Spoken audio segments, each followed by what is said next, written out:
So, eto, yung sunod, mga kababayan, dito tayo kayo si Claire Castro.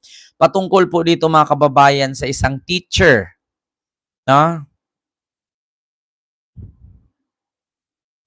Mga kababayan, sa isang teacher diyan sa na nagbanta kay si Claire Castro na anuhin daw siya. Tawag doon, barilin daw sa nguso. Ano ba 'yon? Mga kababayan, yung barilin daw sa nguso. Alam nyo ba, ang nangyari, nag-sorry na po siya ngayon. Ayan, Mayor Delia Fuentes. Ano ba, may mayor ba dyan? Sa comment section. Boss GT, hello po sa iyo dyan. Jan Salvad and kay Ma'am Moonlight, Ma'am Delia Del Rosario ng Sirisa Force. Ayan, mega love shoutout po. Oo, so ngayon mga kababayan, Mary Lou Di Malanta, ayan, mega love shoutout po. So ito po mga kababayan, ipapanood ko po sa inyo yung naturang teacher, no, na ang sabi, ito po, basahin ko lang bago ko ipapanood sa inyo. Sabi dito sa Abante News Online. Ito po ipakita natin. Abante News Online. Sabi dito, patong-patong na kaso ang posibleng kaharapin ng isang guro mula sa Danau City, Cebu dahil sa bantang babarilin sa bunganga si Palace Press Officer Attorney Claire Castro. Teacher na nagbantang barilin sa bunganga si Claire Castro nalalagay sa peligro. Naku, bakit ba naman yan, teacher? Ma'am, guro, boss, amo, bakit mo naman babarilin sa nguso? Diyos ko naman, ano bang nangyari?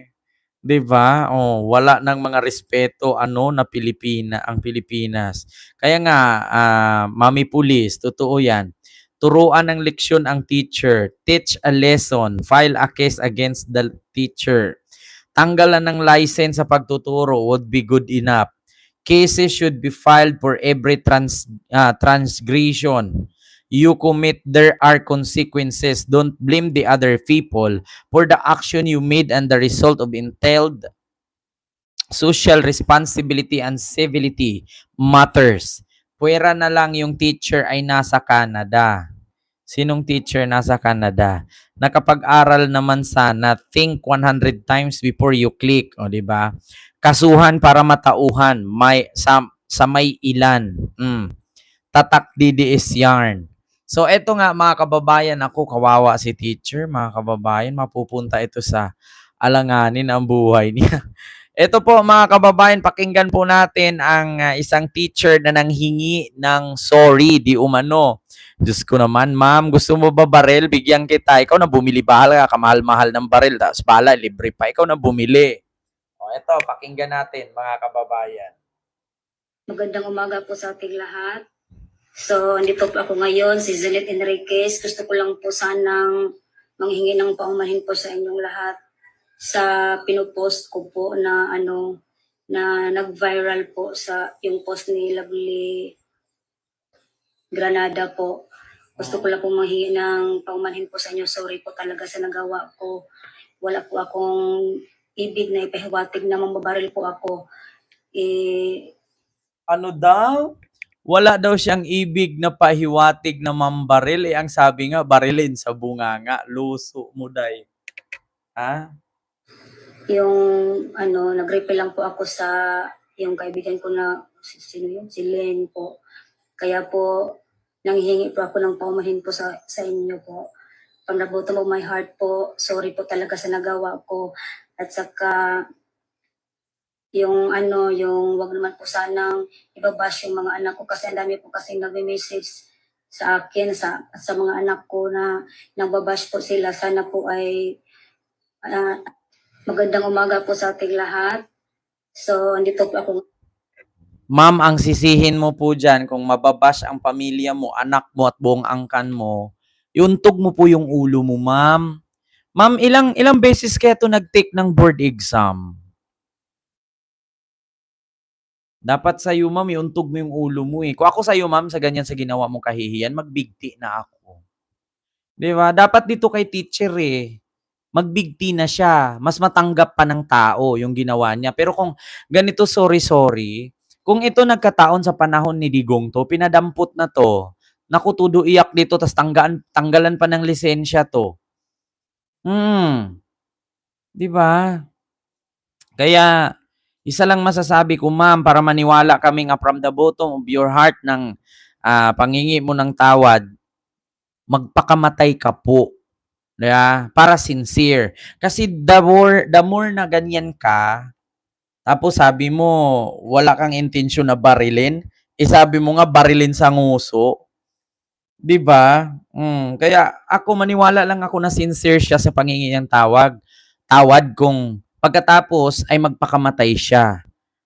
Kasi kung ganito lang, ma'am, hindi ka papaniwalaan ng tao. Let me turn the question around and ask. Magandang umaga po sa ating lahat.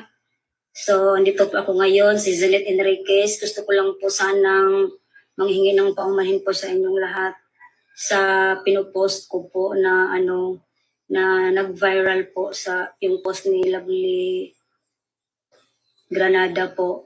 Gusto ko lang po manghingi ng paumanhin po sa inyo. Sorry po talaga sa nagawa ko. Wala po akong ibig na ipahiwatig na mababaril po ako. Yung nag-reply lang po ako sa yung kaibigan ko na sino yun? Si Len po. Kaya po nanghihingi po ako ng paumanhin po sa inyo po. From the bottom of my heart po, sorry po talaga sa nagawa ko.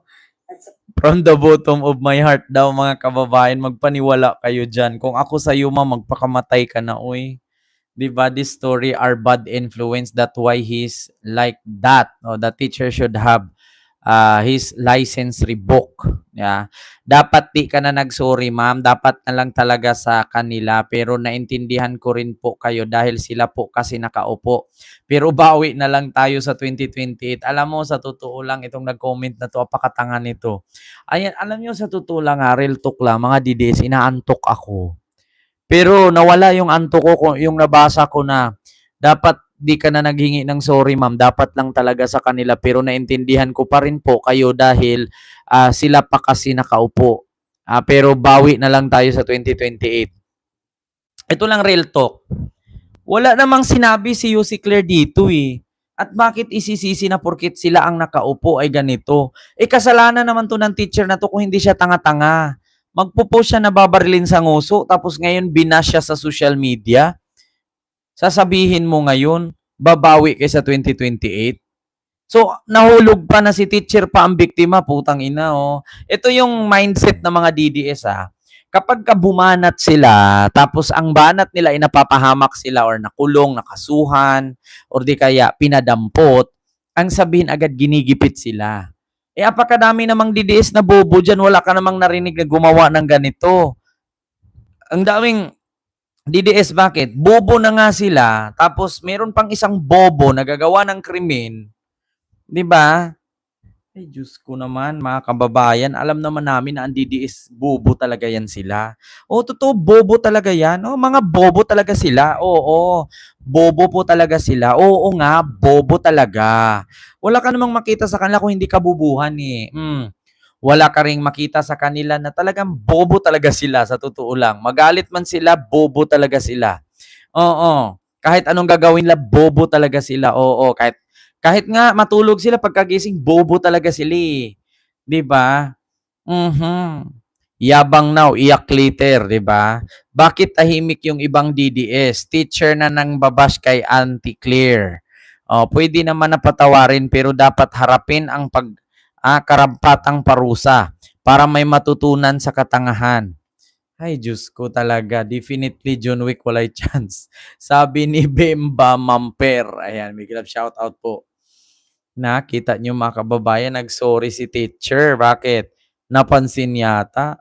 So, andito po ako ngayon, si Zelet Enriquez. Gusto ko lang po sanang manghingi ng paumanhin po sa inyong lahat sa pinupost ko po na na nag-viral po sa yung post ni Lovely Granada po. Gusto ko lang po manghingi ng paumanhin po sa inyo. Sorry po talaga sa nagawa ko. Wala po akong ibig na ipahiwatig na mababaril po ako. Yung nag-reply lang po ako sa yung kaibigan ko na sino yun? Si Len po. Kaya po nanghihingi po ako ng paumanhin po sa inyo po. Pag nabuto mo my heart po, sorry po talaga sa nagawa ko. At take note mga kababayan na wala namang sinabi si Yussi Claire dito, 'di ba? Napanood niyo ba nag-content si Yussi Claire dito at ni-reactan nito? Parang wala naman. Sabi nga dito ni Christian, hindi Isguera, Christian Tabuhara. Oy, take note si Christian Isguera, ha, nabawasan ilan ba 1,000. Nabawasan po siya ng 1,000, naging ano na 303 yun, 'di ba? O 703. Ay 2,000 pala, 701 na lang yung subscribers niya. 701 or 702.